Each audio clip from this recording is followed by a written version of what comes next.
Hola, soy el doctor Gastón Sokol, trabajo en el Hospital Fernández de la Ciudad de Buenos Aires y estoy encargado del sector de paredes abdominales del Servicio de Cirugía General. Soy además miembro titular de la Asociación Argentina de Hernias, formando parte de su comisión directiva. El tema que vamos a tratar es acerca de las alternativas en el tratamiento de las evisceraciones. En la presentación, además de la definición, abordaremos la clasificación, patogenia, complicaciones, prevención, el tratamiento propiamente dicho y las conclusiones. Para comenzar, debemos definir qué es una ventración aguda. Esta es la apertura durante el posoperatorio inmediato de todos los planos de la pared abdominal que fueron cerrados, la cual puede presentarse con una evisceración cuando las vísceras salen de la cavidad abdominal. Podemos entonces clasificar a las ventraciones en agudas o crónicas de acuerdo al momento de su presentación.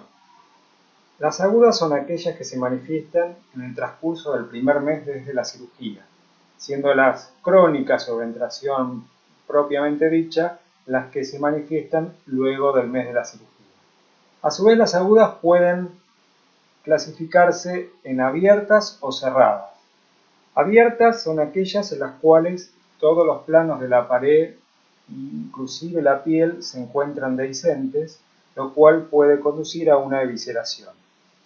Las ventraciones agudas cerradas son aquellas en las cuales, si bien hay una dehiscencia del plano músculo-aponeurótico, la piel permanece cerrada. La evisceración a su vez puede clasificarse en 3 grados. El grado 1 son aquellas en las cuales las vísceras no alcanzan el nivel de la piel, como puede observarse en el esquema. Las de grado 2 es cuando un sector de las vísceras supera el nivel de la piel sin sobrepasar el borde mesentérico. Por último, las de grado 3 son aquellas en las cuales el borde mesentérico sobrepasa el nivel de la piel. Las ventraciones agudas tienen una frecuencia de 0,2 al 6% de todas las laparotomías. Presentan una mayor incidencia en el sexo masculino en una proporción de 2,8 a 1. Su mayor frecuencia de aparición es entre los 7 y 11 días del posoperatorio. Aumenta la prevalencia entre los 50 y 70 años y lo que se exterioriza más frecuentemente es el epiplón, seguido por el yeyunoidea. La tasa de mortalidad oscila entre el 9 y el 44%. Y por otro lado, aquellos pacientes eviscerados tienen una probabilidad mayor del 60% de desarrollar una ventración crónica.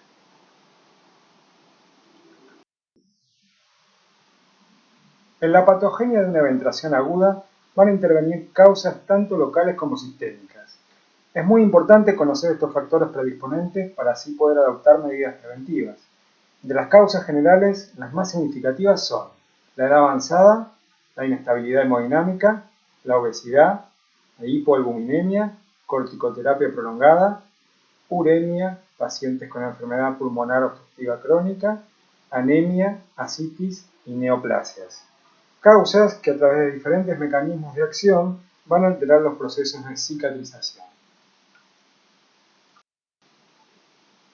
En cuanto a las causas locales, debemos considerar la hipertensión abdominal, la infección de la herida o infecciones intraabdominales y aspectos técnicos propios del cierre, como ruptura del hilo de sutura, mala realización de los nudos, un cierre con tensión por una mala relajación durante la pared durante el cierre, y también considerar que tanto las cirugías de urgencia como las relaparotomías incrementan el riesgo.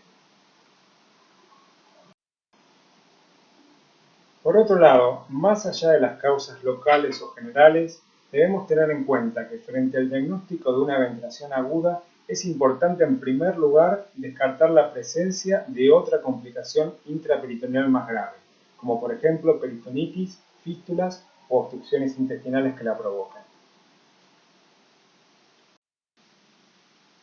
En relación al tema de las complicaciones, podemos tener complicaciones locales como sistémicas. En cuanto a las complicaciones locales, las más importantes para mencionar son la infección de la pared en forma de absceso, celulitis o fascitis, atascamiento, estrangulación, fístulas intestinales o hemorragias. Las complicaciones sistémicas más frecuentes son la presencia de ilio, alteraciones hidroelectrolíticas, infecciones intracavitarias, sepsis, shock, falla multiorgánica y finalmente la muerte.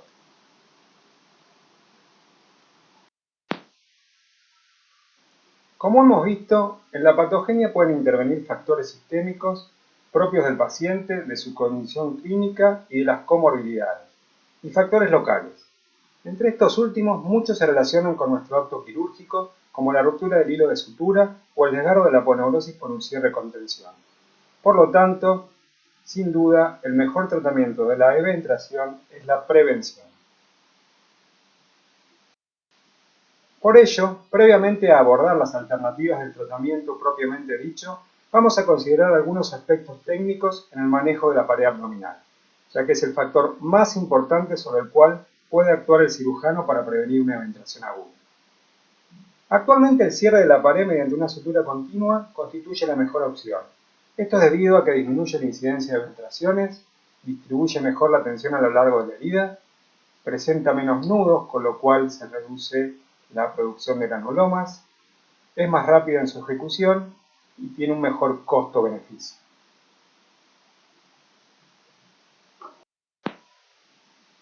Por otro lado, es muy importante la relación entre la longitud de la hebra de sutura y la longitud de la incisión. La relación ideal no debe ser inferior a 4:1, es decir, la sutura debe tener 4 veces el largo de la incisión. Además, la distancia entre cada punto debe ser de 1 centímetro y la distancia de la toma con respecto al borde también. Es lo que se conoce como small bites.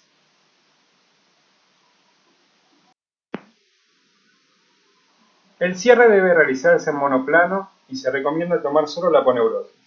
Esta forma de cerrar la pared es segura, eficaz y más rápida, constatándose menos dolor y menor número de infecciones, dehiscencias y eventraciones. En cuanto al material de sutura, se sugiere la utilización de suturas de absorción lenta, ya que se ha observado que el cierre con suturas absorbibles tiene mayor incidencia de eventraciones con respecto a las suturas de absorción lenta o las no absorbibles. No se hallaron diferencias significativas entre las suturas de absorción lenta y no absorbibles, aunque estas últimas ocasionarían mayor dolor a nivel de la herida y granulomas.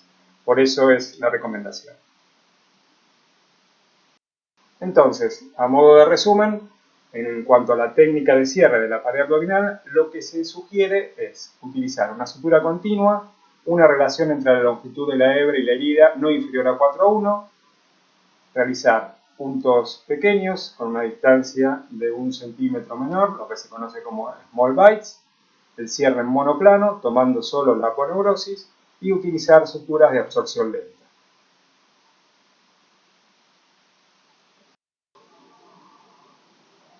Si nos referimos a la prevención, no podemos dejar de mencionar el uso de una malla profiláctica. Debe evaluarse su colocación en aquellos pacientes con un riesgo elevado de dehiscencia, como aquellos que van a ser sometidos a una cirugía colónica o por un aneurisma de aorta. Se sugiere la utilización de mallas de polipropileno, en lo posible colocadas en un plano retromuscular, aunque todavía son necesarios más estudios como para generalizar su uso. Ahora sí, vamos a considerar las distintas alternativas para el tratamiento de las evisceraciones. Decidir cuál es la mejor opción terapéutica es difícil. Para ello debemos tener en cuenta el estado general del paciente, la presencia de sepsis intraabdominal, la contaminación de la herida y la tensión del cierre. Teniendo en cuenta estos factores, en aquellos pacientes de alto riesgo con dehiscencias incompletas, es decir, con una eventración aguda cerrada, o aquellos que presentan una evisceración grado 1 sin otras complicaciones abdominales, podemos adoptar un tratamiento conservador. Es decir, si el paciente está en mal estado clínico una intervención quirúrgica con la intención de reparar la pared abdominal puede llegar a ser mortal. En este punto, lo más importante es considerar aquello que pueda comprometer la vida del paciente y no la reparación de la pared abdominal.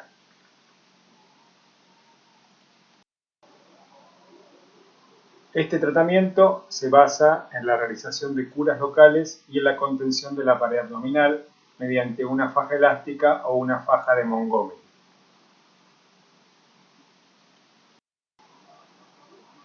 Ahora bien, debemos decidir el tratamiento quirúrgico para aquellos pacientes que se encuentran en buen estado general con deficiencias incompletas o aquellos que presentan una evisceración grado 2 o 3 o cuando existan otras complicaciones abdominales.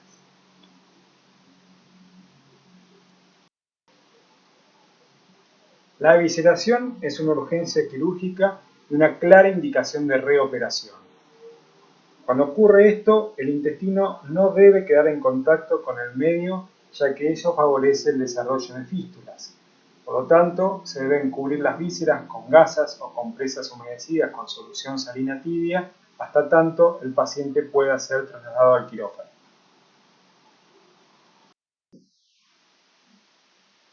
Más allá de los factores de riesgo conocidos, en el acto quirúrgico es muy importante tener en cuenta y descartar otras complicaciones intraabdominales como peritonitis locales o generalizadas, dehiscencias o obstrucciones intestinales. En base a ello, considerar realizar el lavado y drenaje de colecciones, el debridamiento de tejidos necróticos o la resección de haces con compromiso vascular, independientemente del tratamiento que daremos a la pared abdominal.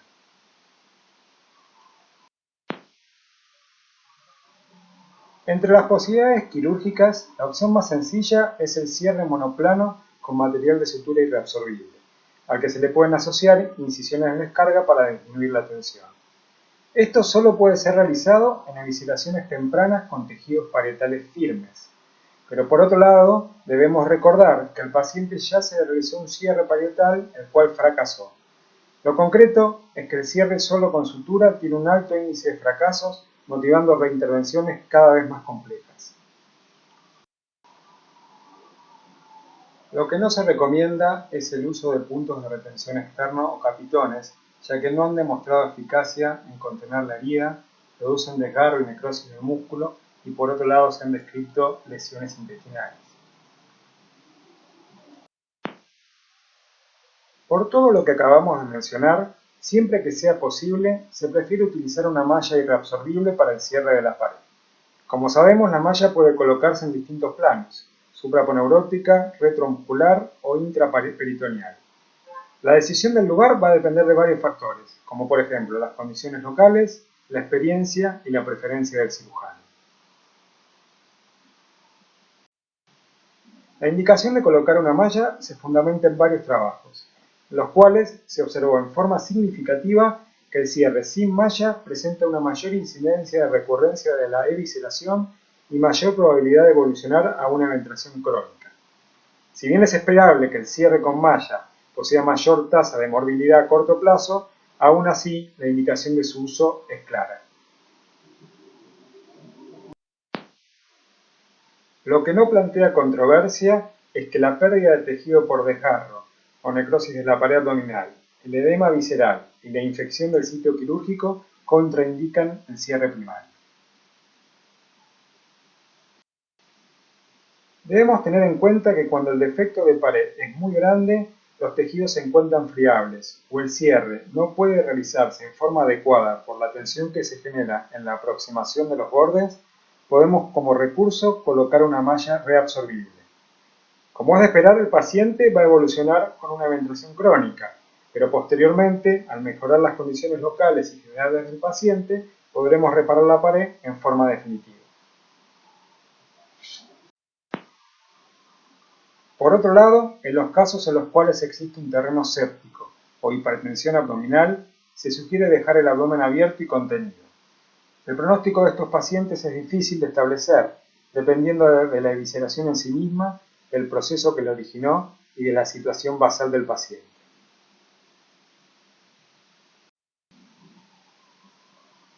Para finalizar, y a modo de referencia, vamos a revisar el algoritmo de tratamiento que utilizan en el hospital italiano. Si la eventración aguda se produce en un paciente de alto riesgo o el paciente tiene una evisceración contenida, por ejemplo con los puntos de piel cerrados, se realiza un tratamiento conservador.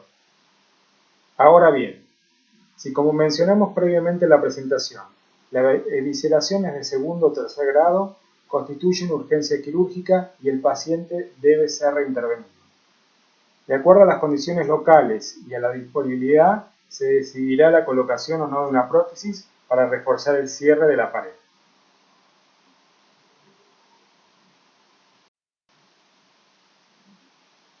Como conclusión, podemos decir que la eventración aguda continúa siendo una complicación con elevada morbimortalidad.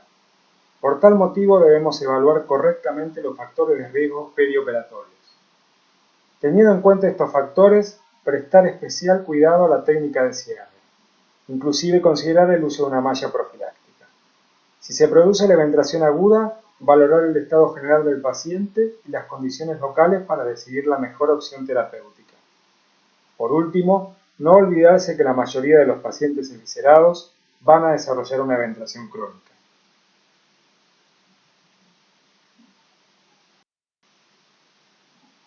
Agradezco a las autoridades del curso por la invitación y a todos ustedes por su atención. Les dejo mi email por si tienen alguna duda o sugerencia. Muchas gracias.